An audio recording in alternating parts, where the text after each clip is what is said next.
Ciao a tutti, io sono Mirko Ponti e oggi voglio parlarvi del minimalismo, un movimento che mi ha cambiato la vita. Sigla.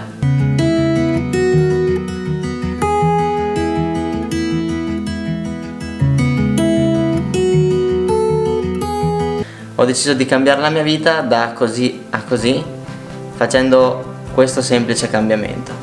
Ho deciso di intraprendere la strada verso il minimalismo, perché noi siamo circondati da tanti oggetti. Ormai il consumismo è diventato uno stile di vita e non riusciamo più a dire no alle cose.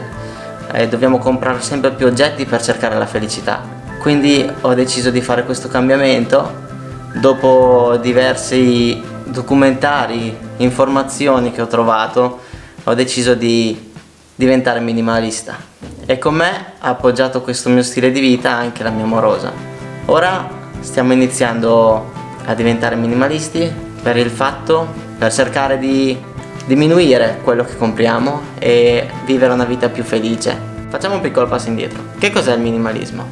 Il minimalismo è un movimento che si sta espandendo, sta esplodendo in questo periodo sia in Italia che negli Stati Uniti.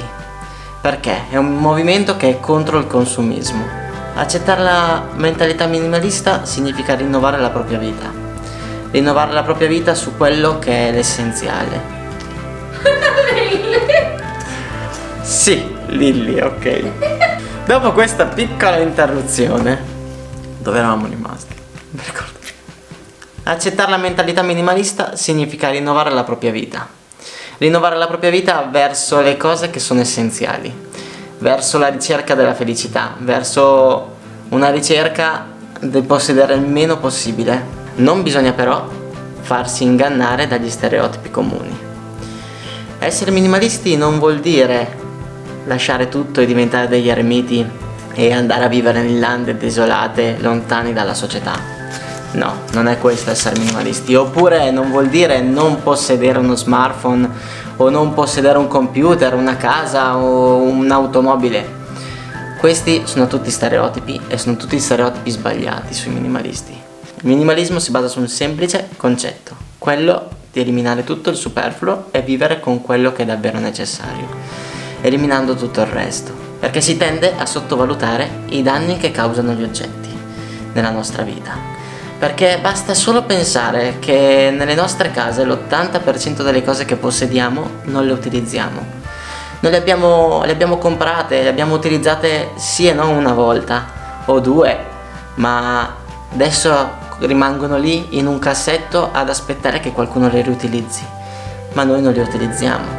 Quindi bisogna cercare di eliminare tutto ciò che è superfluo per noi e vivere con lo stretto necessario.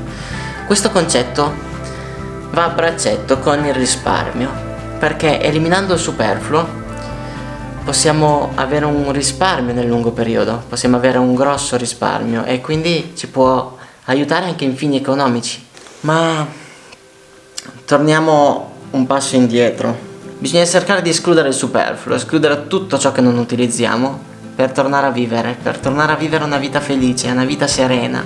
Perché questo? Perché dobbiamo eliminare il superfluo. Vi starete chiedendo perché dobbiamo eliminare il superfluo, perché dobbiamo eliminare oggetti che abbiamo comprato e anche se non utilizziamo li abbiamo comprati. Il motivo è semplice, vi farò un piccolo esempio. Basta solamente pensare, noi compiamo grossi sacrifici per acquistare un oggetto. Ad esempio, noi compiamo dei grossi sacrifici, risparmiamo e mettiamo da parte i soldi, lavoriamo, risparmiamo e mettiamo da parte i soldi per raggiungere la cifra fra di 1.000 euro. Ok? Con questi 1.000 euro noi ci compriamo uno smartphone nuovo. Perché? Perché la moda cambia, lo smartphone va avanti e noi ci sentiamo in dovere di comprare questo smartphone. Compriamo lo smartphone, abbiamo in mano un oggetto che non utilizzeremo ancora. Perché?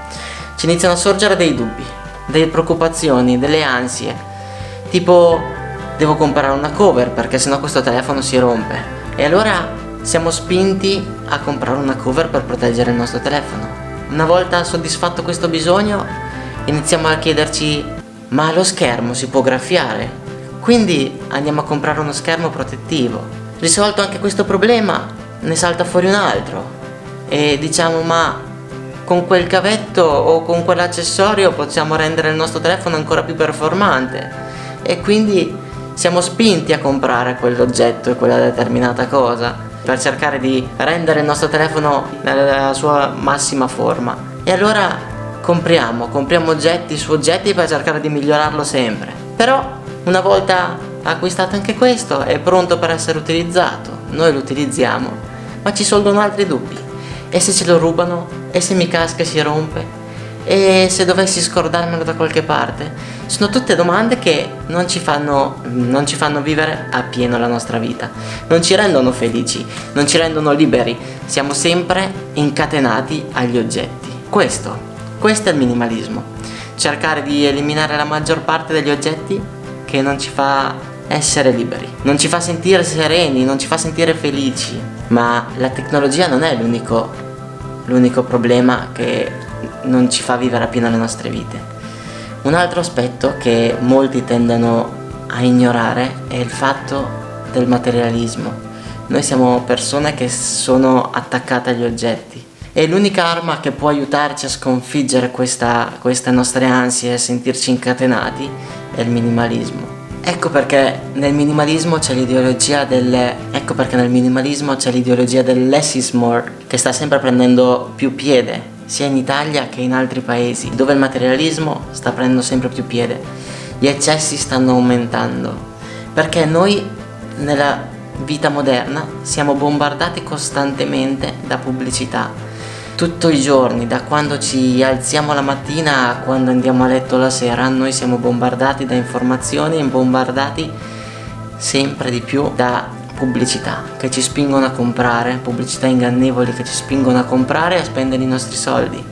Per questo motivo io ho deciso di intraprendere questa strada verso il minimalismo, per cercare di vivere la mia vita piena, per cercare di vivere la mia vita felice insieme alla mia compagna. E quindi stiamo iniziando a capire davvero il significato degli oggetti nella vita, che devono avere una parte secondaria alla vita. Tutto ciò che ci può rendere felice. Ok, voi mi direte: sì, ma tu hai una fotocamera, hai la tua attrezzatura per fare video. Sì, è vero, io ho speso i miei soldi per prendere l'attrezzatura per fare video e sono contento di questo. E voi direte: ma non è utile nella tua vita? Ma invece per me questa cosa è molto utile. Per me mi rende felice fare video, raccontare la mia vita a voi, raccontare le mie esperienze e portarvi in un viaggio insieme a me. Questo mi rende felice. O direte: a me piacciono i libri, io compro tanti libri, e come è minimalismo dice che non posso possedere tanti oggetti. A me piacciono i libri. Ma se ti rende felice è giusto che la possiedi. Se i libri sono per te la cosa che ti rende felice, è giusto possederli. Quindi il minimalismo è un concetto che si può guardare sotto tanti punti di vista. È sbagliato credere che ci sia una regola e sia giusto seguire solamente quella. Bisogna adattarlo alle proprie vite e alle proprie esigenze. Questo è il minimalismo. Questo è il minimalismo che io credo. E quindi io vi voglio portare in questo viaggio con me verso il mio cambiamento di vita e il mio stile minimalista, raccontandovi tutti gli ostacoli che ho dovuto superare, tutte le paure, le ansie che mi hanno portato e la felicità che ho provato grazie a questo. Può essere, quindi io vi porterò con me in questo viaggio verso il minimalismo, e ogni settimana pubblicherò un nuovo video su questo, sul minimalismo, raccontandovi qualcosa che vi possa aiutare, qualcosa che vi possa fare cambiare idea su certe cose, su certi movimenti e su certi oggetti, e iniziare a farne scrematura.